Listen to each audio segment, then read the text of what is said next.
guys, hello. All right, so what we're going to learn today is how to create a pie chart or circle graph, depending on what we're calling it today. So remember, the assignment that I asked you to do is I want you to give me some numbers on what your typical day looks like. Okay, and if we can think of the circle as like a 24-hour clock, what does your typical weekday look like? And remember, we already had the discussion where school is non-negotiable. It's 8 hours. Okay, so school's going to be a big chunk of your time. And then you have to kind of map out the rest of what your day looks like. And remember, those numbers have to equal out to 24 hours. Okay, so we're going to learn how to do a circle chart. So first things first, we're going to go to insert, and then we're going to go to chart, and we're going to go to pie. Okay.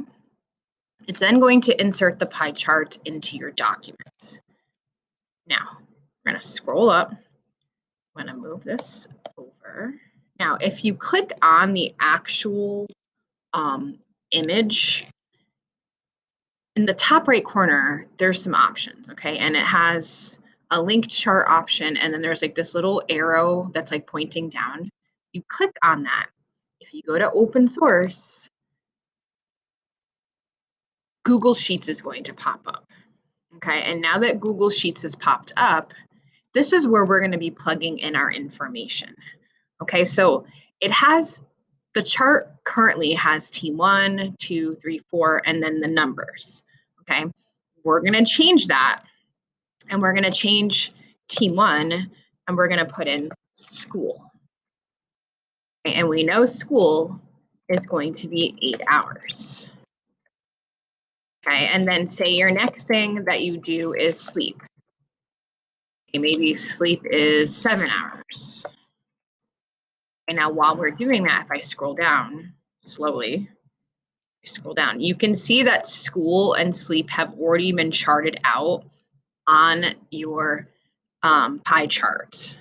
Okay, so we're going to change school. Let me look at my numbers here. Okay, so school, sleep, TV. So we'll say TV 2 hours.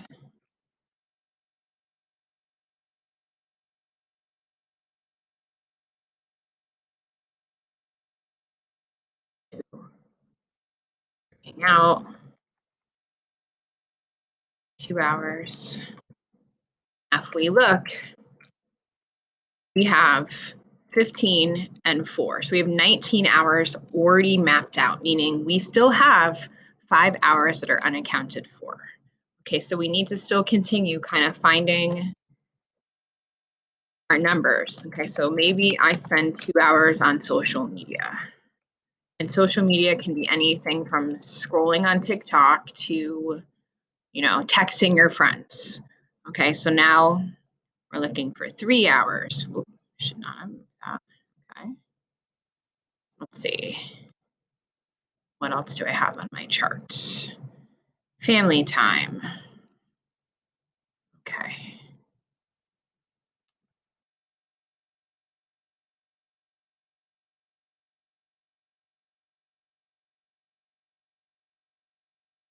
Okay, so at this point right now, all these numbers equal out to 24 hours. Okay, so I'm going to change this to typical day. And then if I look at the chart has now been updated with all of my percentages. Okay, now I'm going to scroll this over. I click on this. Now it gives you some other places for us to start changing things. Okay, so if we go to our chart title, we're going to change the title of our chart. We're going to change it. Instead of points scored, we're going to say typical day. Actually, I'm going to say this is ends. Okay, and as you can see, it's already been updated right here. All right, and that should be it for this one. If I move my box over, all of our time has been updated and our percentages look on point. Okay, now what we're going to do is we're going to go back to the original doc that we're working on. And if we scroll down, or if we scroll up, we can see it's here. Now, in some cases, it might have you, it'll have a little box underneath here and it'll say update. Okay, so if I go here, I click on it, make sure everything's updated, and typically it'll have an update button. For some reason it didn't do that. I'm not really sure why, but probably because it's a little laggy today. So usually it would say update and then you can get your numbers to update, and that's how you do it. Okay, so I hope you give it a try. I really am excited to see what your day looks like, and I will talk to you later. Bye, guys.